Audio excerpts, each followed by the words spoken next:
Hello everyone, welcome back to Avit Shiksha. এতিয়া আমি আজিৰ দিনটোৰ গুৰুত্বপূৰ্ণ নিউজ আৰ্টিকেল সমূহ আলোচনা কৰিম।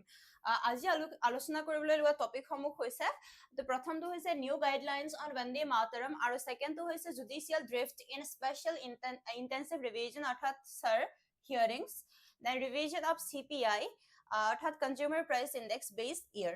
সো আমি কি কৰিম এতিয়া প্ৰথম যোনটো টপিক আছে new guidelines on Vande Mataram হেতুৰ ওপৰত আলোচনা কৰিম। Ministry of Home Affairs issues guidelines on Vande Mataram. So Vande Mataram oporot notun karone notun guidelines issue korise Ministry of Home Affairs. So he guidelines to ki ki no ase ami tar bikhoye alop sam. The Ministry of Home Affairs has standardized the protocol for Vande Mataram national song to mark its 150th anniversary. So Vande Mataram amar ki hoy Vande Mataram hoise national song. তো কি তাতে guidelines দিছে আমি যদি প্ৰথমটো চাওঁ order of play কেনেকুৱা হ'ব এটো must be sung বিফোৰ the national anthem when both are played together যেতিয়া দুয়োটা একেলগে প্লে কৰা হ'ব দুয়োটা একেলগে যেতিয়া একেটা সময়ত প্লে কৰা হ'ব তেতিয়া আমি কি কৰিব লাগিব ওয়ান বাই ওয়ান কাৰণ একেটা সময়ত তুমি প্লে কৰিব নোৱাৰো বাট যেতিয়া আমি অৰ্ডাৰ হিচাপত যাওঁ যে কোনটো আগত আমি বজাম তেতিয়া কি কৰিব লাগিব must be sung before the national anthem. National anthem or agote national anthem play korar agote ami ki koribo lagibo national song to play koribo lagibo. Version all 6 stanzas are mandatory. Duration 3 minutes 10 seconds. 3 minutes 10 seconds or bhitorot all the 6 stanzas. So the stanzas ki koribo lagibo gabo lagibo. Then conduct the audience must stand at attention except when played in films, news reels or to prevent cinema hall disorder. So jetia national song baji thakibo hokolo audience ki koribo lagibo stand at attention aru exception thakibo except when played in films and news reels. Except jetia films ba news reelot ki koribo play koribo tate stand at attention নকৰিলেও হ'ব বা attention at stand নহলেও হ'ব then কিহৰ কাৰণে to prevent cinema hall disorder কাৰণে এটো cinema hall বা films বা news reelত বাজিলে কি কৰিব কৈছে হেইটো mandatory নহয় So যদি historical context চাও আমি national song author কোন আছিল national song author আছিল Bankim Chandra Chattopadhyay 1875 ত আছিল then featured in the novel Anandamath কোনটো নভেলত এটো ফিচার কৰা আছে কোনটো নভেলত আমি পাও এটো that is Anandamath 1882 first singing প্ৰথম কেতিয়া গাইছিলে 1896 ত প্ৰথম গাইছিলে 1896 INC session by Rabindranath Tagore যেতিয়া Indian National Congressৰ session হৈছিলে কোত in 1896 ত তেতিয়া প্ৰথম বাৰৰ কাৰণে কি কৰিছিলে গাইছিলে by Rabindranath Tagore status adopted as national song on January 2024 1950 January 24 as a national song adopt কৰিছিলে কাক Vande Mataramক ঠিক আছে by the Constituent Assembly granting the equal status to the national anthem. National anthem লগত কি কৰিছিলে equal status দিছিলে আৰু adopt কৰিছিলে as a national song on January 24 1950. So okay so এইখিনি আছিল এই টপিকটোৰ ওপৰত গুৰুত্বপূৰ্ণ আমাৰ কাৰণে so তাৰে এটা MCQ লৈ আহিছো মই consider the following statements regarding Vande Mataram. It was written by Bankim Chandra Chattopadhyay and it originally appeared in the novel Anandamath. It was adopted as national anthem in 1950. So আমি যদি প্ৰথম statement to say it was written by Bankim Chandra Chattopadhyay.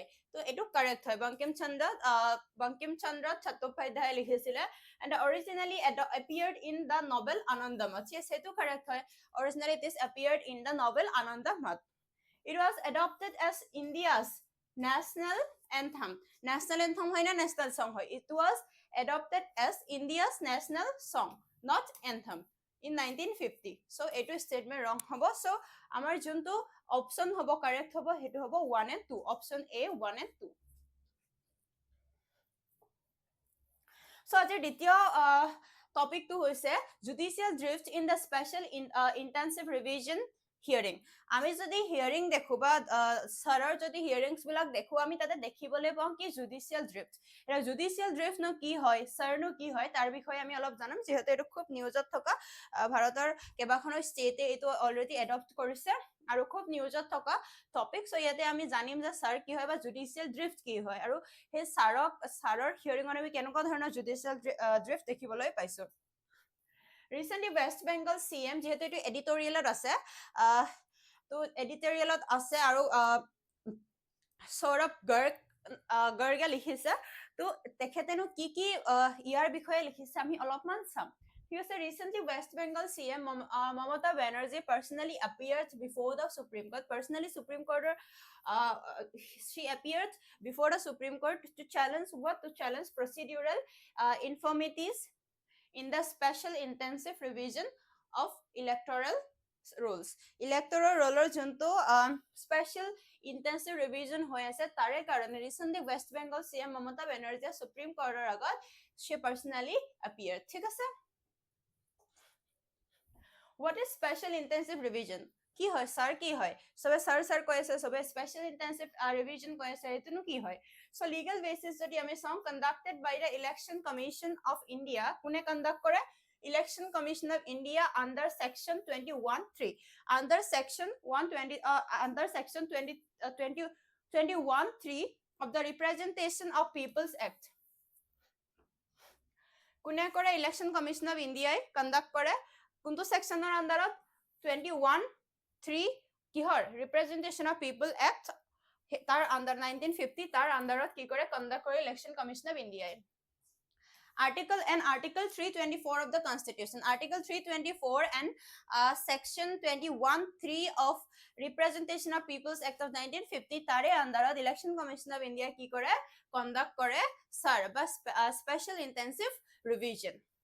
Unlike a summary revision ki kore addition and deletion to existing list summary revision ki kore delete kore ba add kore to the existing list existing jonto already asa list khan tar pora and sir involves a house to house verification to prepare the electoral roll afresh to sarot ki kore je house to house ghore ghore manuhor ghorole goi verify kore aru tar pora the fresh list toyar kore purpose to clean the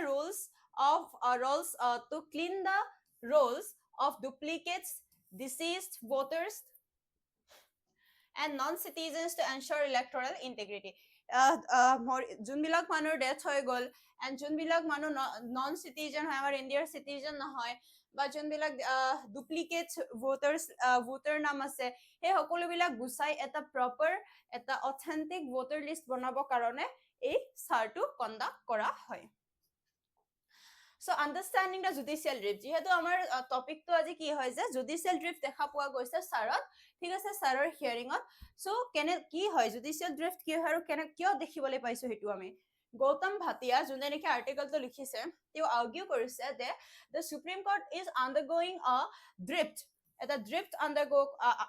the Supreme Court is undergoing a drift moving from a right protector to an administrative enabler so কি কৰিছে drift মানে কি হল যোনটো কাম কৰিব লাগে সেই কামটো কৰাৰ নকৰাকৈ ঠিক আছে তাৰ কাম সেই কামটো নকৰাকৈ কি কৰিছে Supreme Court from moving from right protector যোনবিলাক rights আছে বা যোনবিলাক law আছে laws সেই protectorৰ পৰা নিজক shift কৰি পিনি move কৰি পিনি to an administrative enabler যোনে সেই কামবিলাক administrationত কামবিলাক কৰাত সুবিধা হয় সেই enabler হিচাপে enablerলৈ move হৈ গৈছে বুলি কৈছে কাৰণ যোনবিলাক আমি হিয়াৰিং দেখা পাইছো তাতে lawৰ আমি যোনটো actual hearing হ'ব লাগে judicialৰ ফালৰ পৰা হেতু দেখিবলৈ পোৱা নাই বুলি কৈছে so problem কি হয় instead of deciding if the process itself is unconstitutional the court is focusing on fixing small details like ADRE uses so instead of deciding if the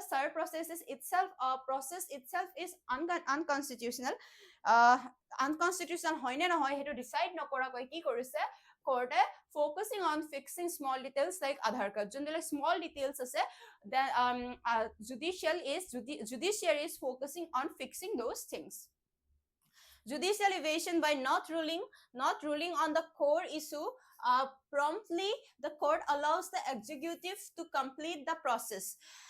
কামটো চলি আছে but they are not doing on the core issue promptly. ঠিক আছে, promptly core issue কাম কৰা নাই, কি কৰিছে কোৰ্টে allows the executive to complete the process যোনটো sir process আছে হেতুত allow কৰিছে executive সকলক কামটো কৰি থাকিবলৈ। ঠিক আছে, making any future legal victory for the citizens too little too late। ঠিক আছে, so making any future making any future legal victory for the citizens too little too long। so এইখিনি আছিলে কেনেকুৱা ধৰণৰ জুডিচিয়েল ড্ৰিফ্ট হৈ আছে ছাৰক লৈ পিনি হেয়াই ডিসকাস কৰা হৈছে। so landmark precedent যদি আমি চাও লাল বাবু হুছেইন, যদি আমি ল্যান্ডমার্ক কেস চাও এটোৰ ওপৰত ছাৰৰ ওপৰত, ঠিক আছে, বা এনেকুৱা ধৰণৰ প্ৰচিডিউৰৰ ওপৰত কি আগৰ কেস হৈ আছে বা সুপ্ৰিম কোৰ্টৰ কি হিয়াৰিং আছিলে। The Supreme Court previously rule কৰিছিলে mass deletion based on suspicion of non-citizenship is illegal। mass deletion to কি হয় illegal হয় on based on suspicion of non-citizen। কাৰোবাক suspect কৰে পিনে যে তেও non-citizen হ'ব পাৰে, suspect কৰে পিনে mass deletion কৰাটো mass deletion কৰাটো illegal হয়। The Election Commission of India must provide specific reasons and a fair hearing to any individual before removing their name। যিকোনো মানুহৰ যিকোনো ভোটাৰ লিষ্টত থকা যিকোনো এজন মানুহৰ নাম ইন্ডিভিজুৱেলৰ নাম গুচাবৰ কাৰণে ৰিমুভ কৰিবৰ কাৰণে কি কৰিব লাগিব, election commission of India must provide specific reason provide কৰিব লাগিব and a fair hearing দিব লাগিব before removing name of an individual from the voter list। current shift যদি আমি চাও, the 2026 SAR appears to conflict with these precedents by applying a universal dragnet approach এটা ফলো কৰি আছে বৰ্তমান ছাৰে। আৰু ইয়াতে আমি দেখিবলৈ পাওঁ যে আগৰ যোনবিলাক ৰুল দিছিলে বা যোনবিলাক ৰুল কৰিছিলে বা যোনবিলাক হিয়াৰিং দিছিলে সুপ্ৰিম কোৰ্টে তাৰ লগত কনফ্লিক্ট কৰা আমি দেখিবলৈ পাইছো। সেইটো কাৰণে এই গোটেই চিষ্টেমটো সাৰ্চ চিষ্টেমটোত জুডিচিয়াৰীৰ যোনখিনি ডিউটি আছিলে সেইখিনি কৰা নাই, আৰু ইয়াতে আমি কি দেখিবলৈ পাইছো বুলি কৈছে, জুডিচিয়েল ড্ৰিফ্ট দেখিবলৈ পাইছো বুলি কৈছে। সো এটা কোৱেশ্চন লৈ আহিব পাৰে যেহেতু খুব এটা নিউজত থকা topic. With reference to special intensive revision of electoral rules, consider the following। Special intensive revision with reference to special intensive revision electoral rules, consider the following তলৰ খিনি আমি চাব লাগিব ইয়াৰ লগত ৰিলেট কৰি পিনি। It is conducted under Representation of People's Act 1950। এইটো Representation of People Act 1950 ৰ আন্ডাৰত কন্ডাক্ট কৰা হয়। কোনে কন্ডাক্ট কৰে বুলি কৈছিলো আমি, election commission of India. It can be initiated by Election Commission of India। ঠিক আছে, it involves determination of citizenship status। কি হয় okay, ইয়াতে মই অপশন কেইটা দিবলৈ পাহৰিছো, but we will see the answer right here। So it is conducted under Representation of People Act of 1950 হয় নে? হয়। Election Commission of India Representation of People Act মানে 21(3) Section 21(3) Representation of People Act and 1950 and Article 324 ৰ আন্ডাৰত conduct কৰে sir. ঠিক আছে, so statement 1 is correct। So it can be initiated by Election Commission of India। Yes, Election Commission of India কি কৰিব পাৰে, initiate কৰিব পাৰে বা conduct কৰিব পাৰে। It involves determination of citizenship status। No, এৰো নকৰে, just voter lister কাৰণে কি কৰি আছে। So correct answer would be A and B। So আজিৰ third topic to হৈছে revision of CPI Consumer Price Index based year 2026।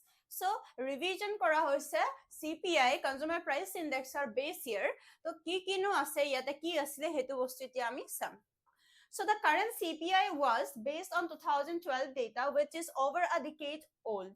Since then, the Indian economy has undergone structural change, urbanization, digital revolution, and increase in service sector consumption।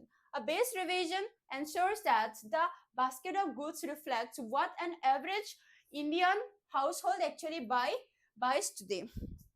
So আমি যদি বৰ্তমান সময়ৰ যোনটো আমাৰ CPI base ইয়াৰ আছিলে হেতু দেখা পাইছিলো 2012 যোনটো নেকি বহুত এটা ডিকেড পাৰ হৈ গল বা এই ডিকেডটোতে কি হয় বহুত বস্তু আমাৰ স্ট্ৰাকচাৰাল চেঞ্জ হৈ গৈছে আমাৰ ইকনমিত so starting from urbanization to the digital revolution and increase in service sector consumption so এতিয়া যে বেস ইয়াৰ the revision কৰিছে that ensure what it ensures that basket of goods at reflects kore what an average Indian household actually buys today average household Indian household actually kiman ki buy kore teloke kiman kharcha kore khua bostur upor goods or upor hetuk show kore ba reflect kore the steps jodi ami sound the base year for the consumer price index CPI is being updated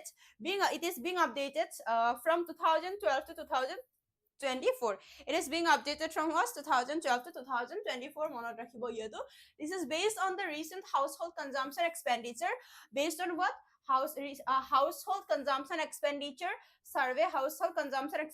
survey in 2023-24 Angel's law in action eta ki ase the weightage of food and Angel's law in action hoy ase law in action the weightage of food and beverages is dropping ami jodi some food and beverages or ki ase price ba weightage ki hoy ase drop hoy ase is dropping significantly from approximately 46% to 36% ami jodi weightage some food and beverages are then we can see that it is dropping significantly from approximately 46% to 37%. This reflects the economic reality that it reflects what economic reality that Indians get richer. As Indian get richer, they spend a smaller percentage of their income on food. It will reflect যে as Indians richer jiman rich hoy goi thakibo they spend a smaller percentage of their income on food they spend a smaller percentage of their income on food and housing surgery ami sound the weight of housing is nearly doubling from 10% to 18% so we housing of sound then we can see it is rising it is doubling nearly doubling from 10% to 18%. 10,000 or 10% of 18% to increase that is double of this percent. This is accounts for a rapid urbanization here reflect korise then the rising cost of utilities electricity water and rent modernized baskets the number of items tracked is increasing from 299 to 358 the number of items also has been increasing from 199 to 358 now including modern essentials like digital services it includes what digital services streaming data etc e-commerce prices and better tracking of the service sector and RBI impact is with a lower food weight headline inflation will become less jumpy ami jodi saw jodi lower food weight okara ki hobo pare the headline inflation will become less jumpy or volatile or less jumpy this gives the RBI a clearer more stable signal clearer and more stable signal দিয়ে for deciding interest rates repo rates বা যেকোনো ধৰণৰ interest rates RBI ঠিক কৰাত বা ভাল দৰে কি কৰাত clearly দিয়া বা stable এটা signal দিয়াত এটোৱে help কৰিব So which ministry is responsible for compiling CPI data in India? CPI data, Consumer Price Index data, uliabor karone, which ministry is responsible? Which ministry is responsible for compiling CPI data? Ki hoy Ministry of Finance, Ministry of Commerce, Ministry of Statistics and Program Implementation, or Niti Aayog. So the correct answer would be Ministry of Statistics and Program Implementation. Ministry of Statistics and Program Implementation is responsible for compiling CPI data in India. So, এইখিনিয়ে আছিল আজিৰ গুৰুত্বপূৰ্ণ topic সমূহ so কাইলৈ আকৌ আমি কাইলৈ দিনটোৰ গুৰুত্বপূৰ্ণ টপিক সমূহ আলোচনা কৰিম আজিলৈ ইমানেই আছিল থ্যাংক ইউ